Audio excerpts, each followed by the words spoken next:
The form, once approved, is translated to a plan, which is the actual replica on the ground, and all the features are then built to complete the house. The calculations for sidewalks and patios are performed, and a draft is created. This is called a plot plan. For drafting a plot plan, we need inputs such as control survey, customer order sheet, subdivision plot, and the template, which are useful for our current drawing. Let's start by first opening the control survey, which provides the lot on which we need to work. After opening the control survey, we locate the required lot, which was identified in the customer order sheet. Identified here is lot number 31 in block number 1.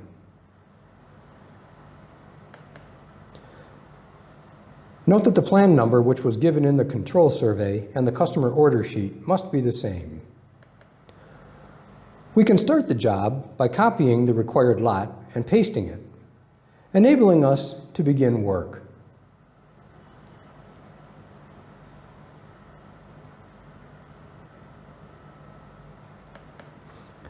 Note that we copied the required lot and the adjacent features necessary for our drawing. We can now locate and split at our boundary corners. Split number 1, 2, number 3, and split number 4. Next, we add the rod symbols, such as donuts, per the requirements. We can now open the subdivision plot to acquire the bearings and lengths and update them. Shown here is lot number 31 within block number 1.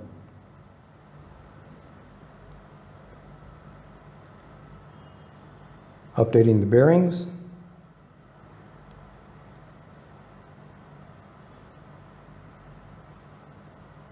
The bearings are now updated.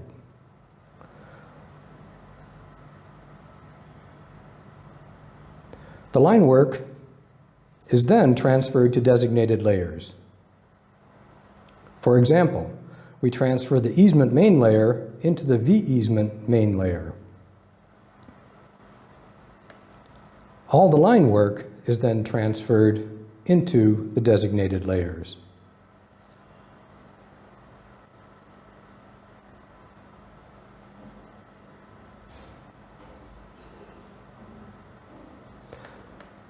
The drawing is then rotated to make sure that the road is facing down, along with the north arrow being taken at 0.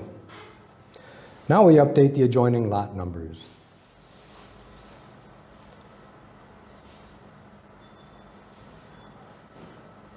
As you can see, lot 30 and lot 29. All the lot numbers are now updated. We can now assign the road name along with the right-of-way, which was provided in the subdivision plot. Wedgewood Grove Lane, and a 50-foot right-of-way.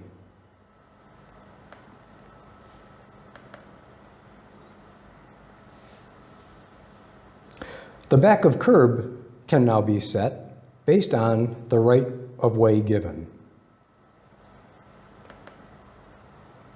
For example, a 50-foot right-of-way, the back of curb is set at 11 feet. For a 60-foot right-of-way, the back of curb is set at 16 feet. We then check for any detailed or special requirements for fencing, driveways, public walks, etc. In our example, we have a special requirement for fencing. The fence must be placed 15 feet from the front of house. Per the special requirements, the fence is drawn 15 feet from the front of house. The fence is established on 3 sides of the house, providing a common boundary between adjoining lots.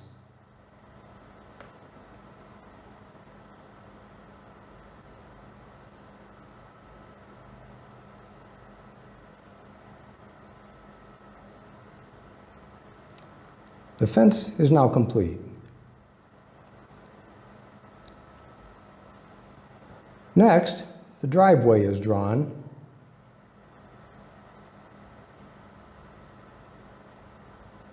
And completed as shown. Now we add the ties from the building corners to the property lines, and all the ties are given. First in the front left corner, next in the rear left corner,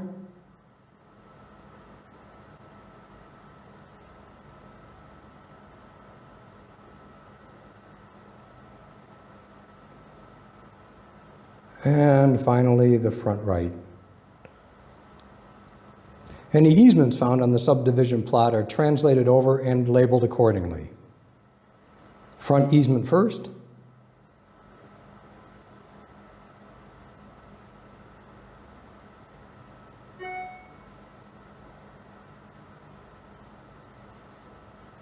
The sides.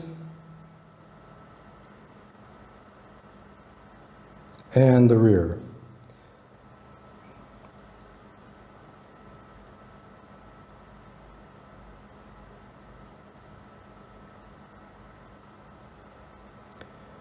Next, all the information is updated per the requirements.